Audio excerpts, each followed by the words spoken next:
Good morning, Bronx. It is Wednesday, September 24th, 2014. I'm Sergio Puente. And I am Danielle Bernal. Welcome to the second edition of the UTPA Stampede. With us today, we have Pastor Jerry Jewell of the Way Church in McAllen, Texas, and we have Dr. Sonia Alyanak, author of 2 books, The Transition Towards Revolution and Reform, The Arab Spring Realized, and Middle Eastern Leaders and Islam, A Precarious Equilibrium. Thank you both for being here today. Thank you. Now, our first question is for Dr. Alyanak. For our students, staff, and faculty who are not familiar with ISIS, can you give us a breakdown of what exactly is going on, the conflicts that are going on in the Middle East, specifically in Iraq and Syria? Oh, okay. There is the establishment of a theocracy governed by religious rule in an area which is about the size of Pennsylvania. They don't recognize the Sykes-Picot Agreement, which took the Ottoman Empire after World War I and divided it into Syria and Iraq. They are transnational. They don't recognize those boundaries that the Western powers created. And as a result of that, they don't recognize Western democracy. And they are suggest immigration of Muslims to this new territorial unit. And they are about the CIA figures that say that 20,000 to 31,000 individuals are fighting for ISIS. It's increased. And as far as the Christians in the area are concerned, they have to leave or they have to convert to Islam or to pay the religious tax or even be killed. Now, Pastor Joel, why are some Christians referring to this as the Holy War, and what does the Bible specifically say about that? Well, I think we have an issue here in the United States, especially among the church, that American Christians have real trouble separating Christianity from Americanism. And we tend to see a threat to the United States as a threat to Christianity. And so I think that the whole idea of holy war in this sense is really coming out of a misunderstanding of not being able to separate between what is actually biblical Christianity and what is Americanism. And granted, you know, ISIS has threatened the United States. President Obama has taken steps to try to stop it. But as far as being a Christian holy war, the Bible does not talk about ISIS. The Bible does not talk about Islam. And so we have to keep that in mind and be careful that as a Christian that we understand what are we actually talking about. Are we talking about Christian faith, or are we talking just about our Americanism? What is the difference between ISIS and ISIL? Oh, okay. ISIS, we call it ISIS. It's called the Islamic State of Iraq and Al-Sham meaning Levant. So in 2014 May, the State Department decided to call them ISIL, Islamic State of the Iraq and the Levant. The Levant is an area that is covered by Syria, Iraq, Palestine, Israel, Jordan, Cyprus, and parts of Turkey. So then it was declared in 18 April 2013, and in June, or 29 June 2014, it changed its name to Islamic State. Dropped the Levant because their ambitions were global, so they dropped the Levant part. Okay.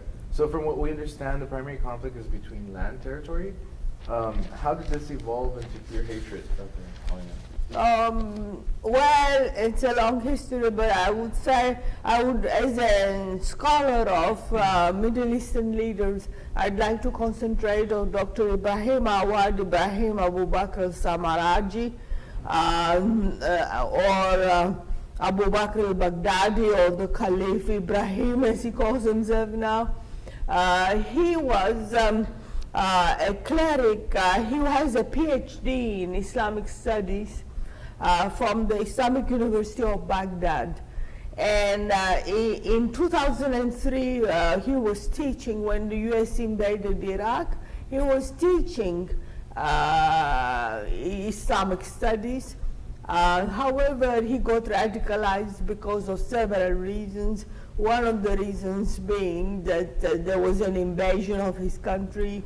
And number two reason was that he was put in jail at the Buka camp for about some sources say about 3 years, some sources say a few months.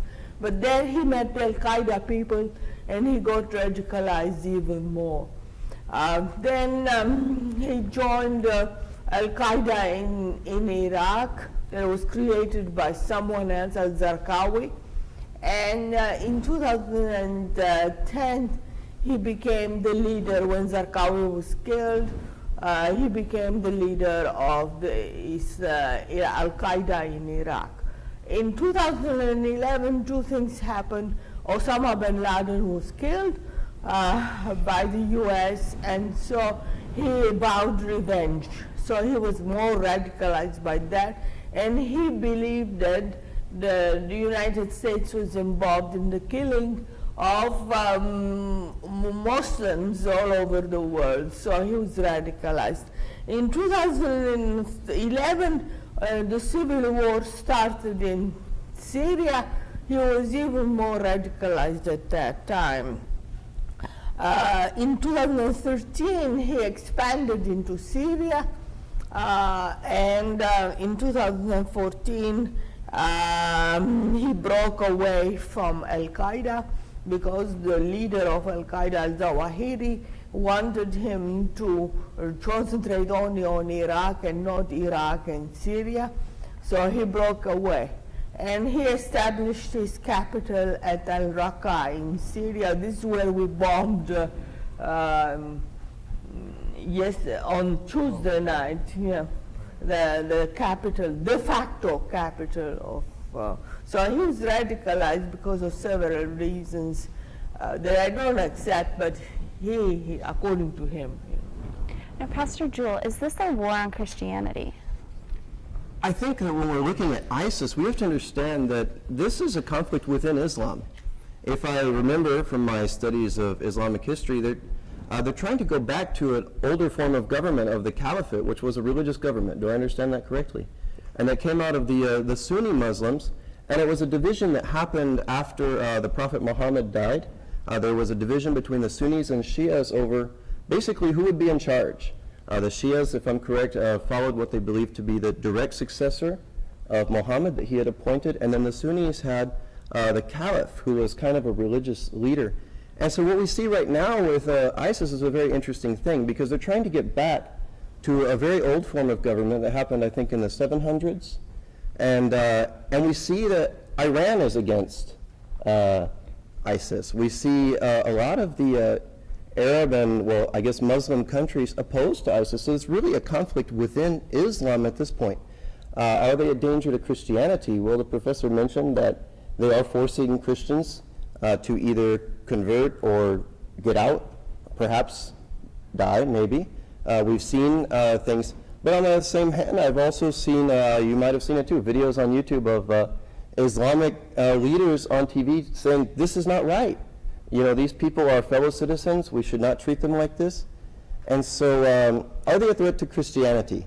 I don't think they're a threat to Christianity. Christianity has faced many, many threats over the centuries. If you remember, Christianity began in threats. One of the most famous people to persecute Christians was a man named Saul from Tarsus, and he chased them into a city called Damascus. And on his way there, he experienced a conversion and then became the greatest preacher for Christianity in history. And so just from the very beginning, Christianity has faced threats. Christianity will always face threats. And at this point, I don't think, we're 2,000 years in, and Christianity's still here. And so if it is a threat, I think that it's one that Christianity will outlast. This question is for both panelists. What is their, or ISIS's, ultimate goal, and what is the probability that they will accomplish that? Dr. Alina, please answer. Yeah. Yes, their goal is a caliphate. Its goal has been changing The latest version on June 29, it was a caliphate, as the preacher told us, the Reverend told us.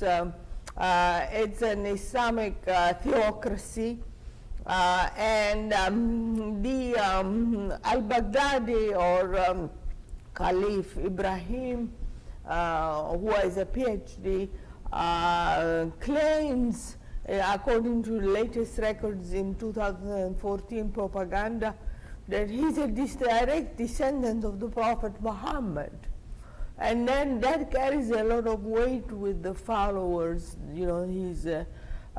So he's, as a descendant of the Prophet Muhammad and as a preacher, he believes he knows the true Islam, Salafi, Sunni Islam, and he wants to spread it, the Salafi version, regionally and also internationally, globally. He wants to be the descendant, as a descendant of the Prophet Muhammad and as a doctor in Islamic law. He wants to appeal to the worldwide. So he has, he targets not only the West, but as you mentioned, he targets also apostate leaders, he believes, of the Islamists. So it's within Islam too, he has. So he wants his version of Islam, Salafi Islam, to prevail. He has, in the short run, he attracts a lot of supporters, because if you want action, you don't join Al-Qaeda anymore, you join ISIL.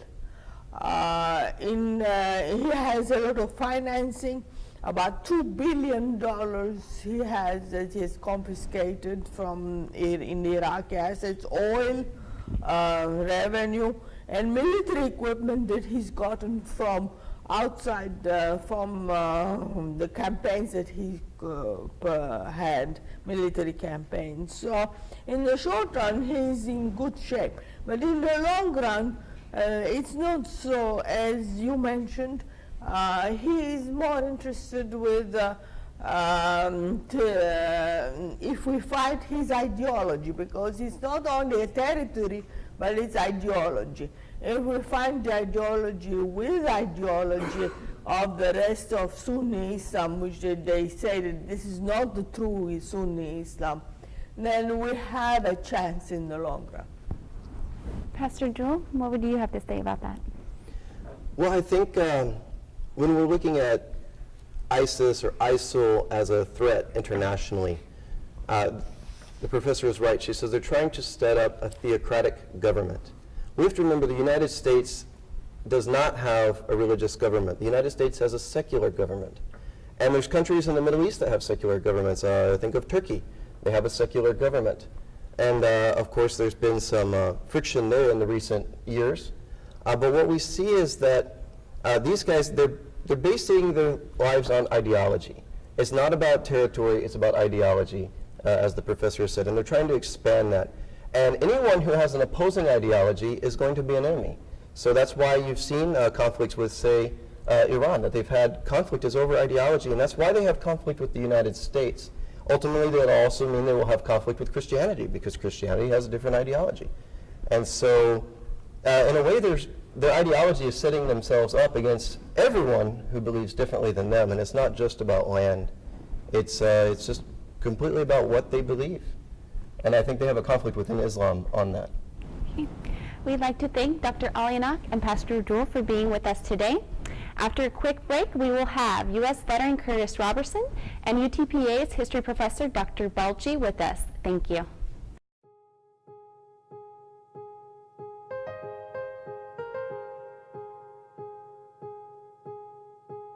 UTPA makes it fast and easy to register to vote. Next sign up is September 23rd. Don't miss out on this opportunity at the Student Union. Don't be a statistic. The West Nile virus has been spreading throughout the Rio Grande Valley. What is this virus? What are the symptoms? Well, here's all the information in a quick flash. got fever, headache, body aches, or vomiting? Make sure to set an appointment with your doctor as soon as possible. The State Health Department strongly recommends for you to follow the 4 Ds. Drain standing water in your yard and neighborhood. Also make sure that flower pots, water dishes, bird baths, and wading pools are properly drained so they are not breeding grounds for mosquitoes. Welcome back to the second edition of the UTPA Stampede. I'm Danielle Burnell. And I'm Sergio Puente. With us today we have U.S. veteran Curtis Robertson and Dr. Bauchi, UTPA history professor, also editor of Golden Hismet Movement. Welcome, guys. Thank you. Dr. Bauchi, is this a global movement?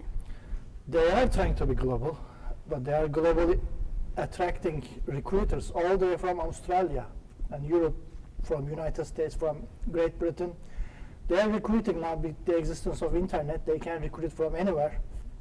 And their goal is to expand beyond the Arab world to Islamic world, from Islamic world and beyond, but I don't think they will be able to achieve it. Okay, so Curtis, as a veteran, what is your view on sending troops overseas to fight this war?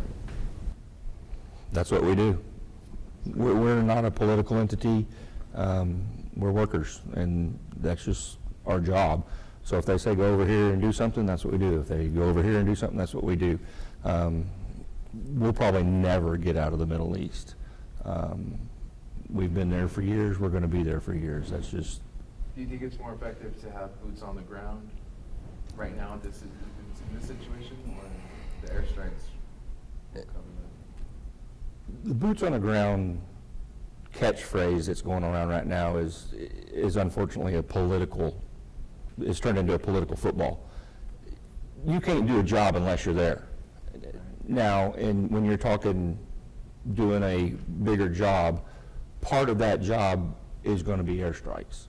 You've got to make it a certain amount safe before you can send the boots on the ground in.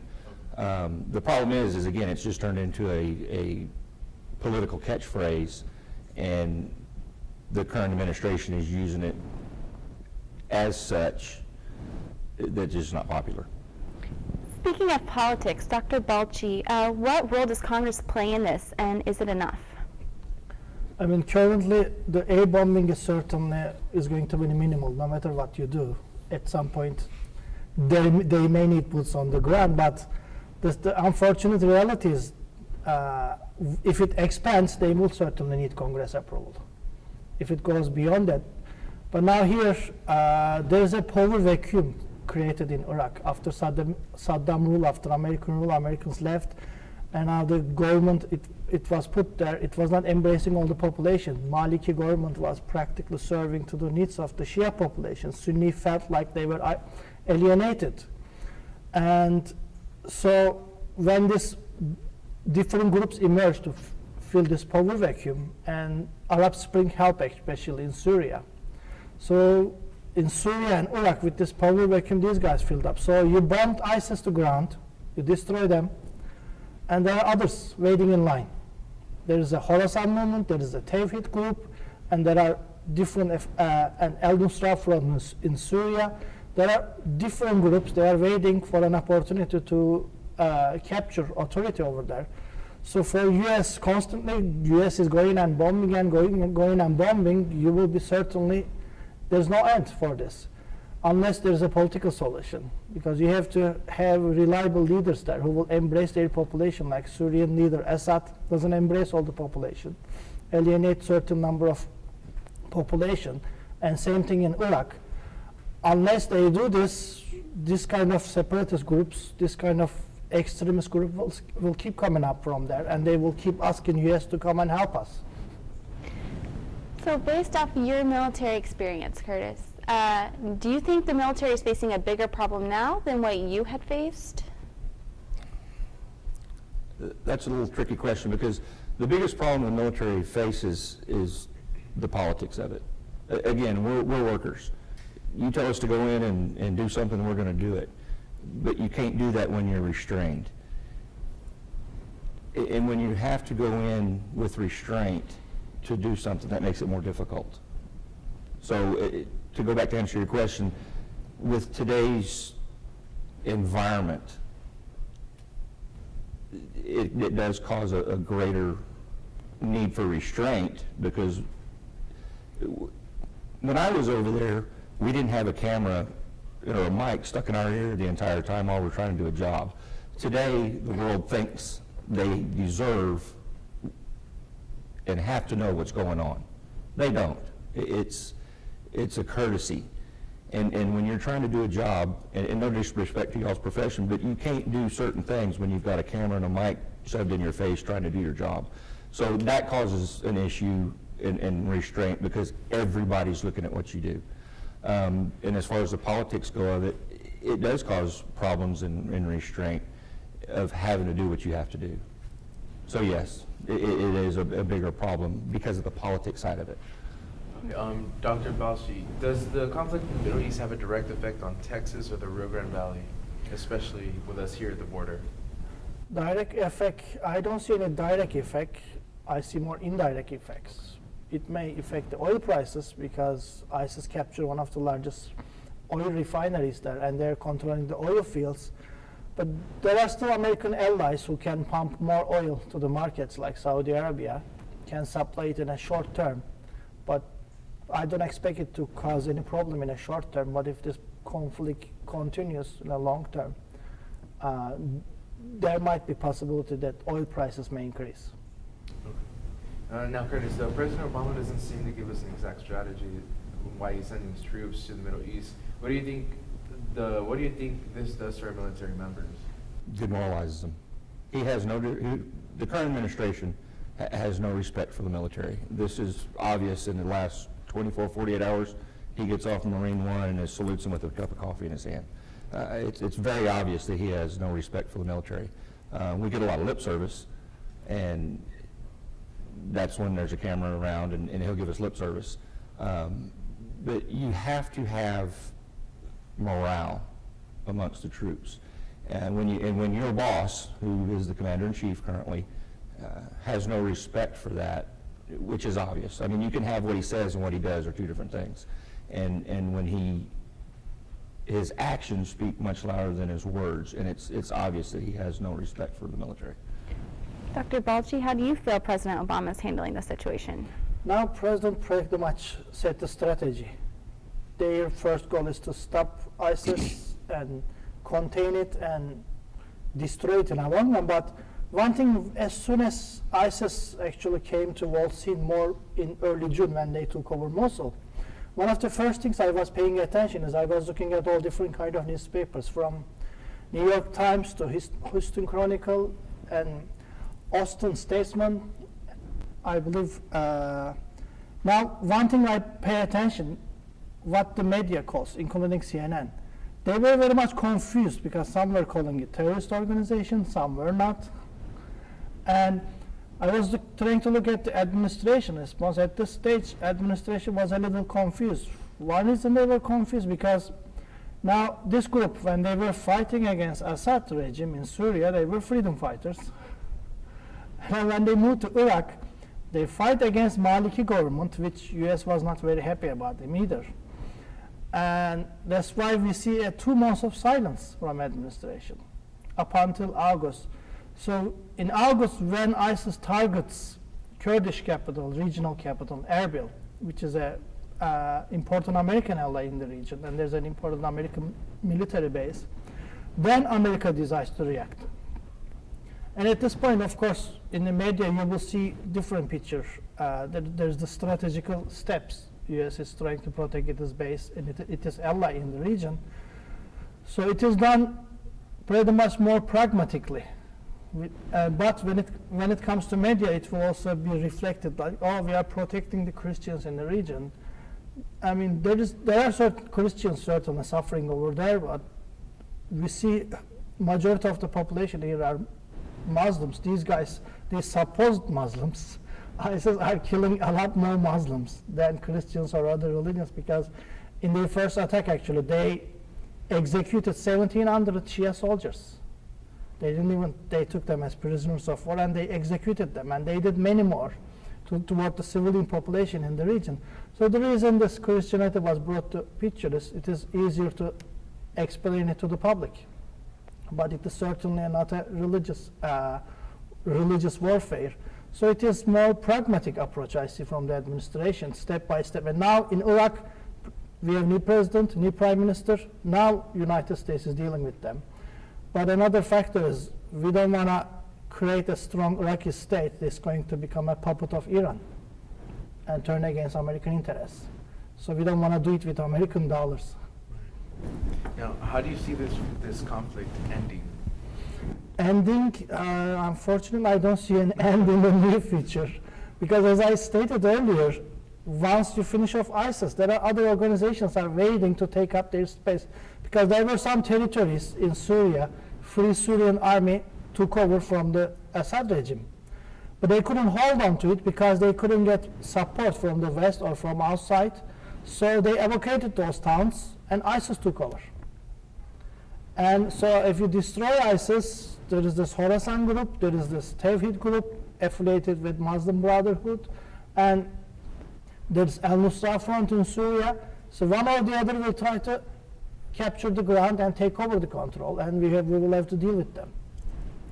So the military solution will help up to a certain point, but after that you need to have a stable, responsible political leadership from the regional governments over there. Now, do you think this could turn into World War III? I don't see that we'll go into World War III. Curtis, Yes, what ma'am. about you? Do you see it becoming a World War III? Define World War for me. Well, I can't give you an answer if you don't give me the confines of what the answer is.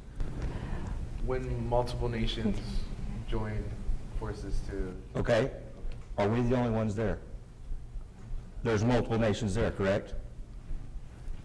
all right. We'd like to thank both Curtis and Dr. Baji for being here today.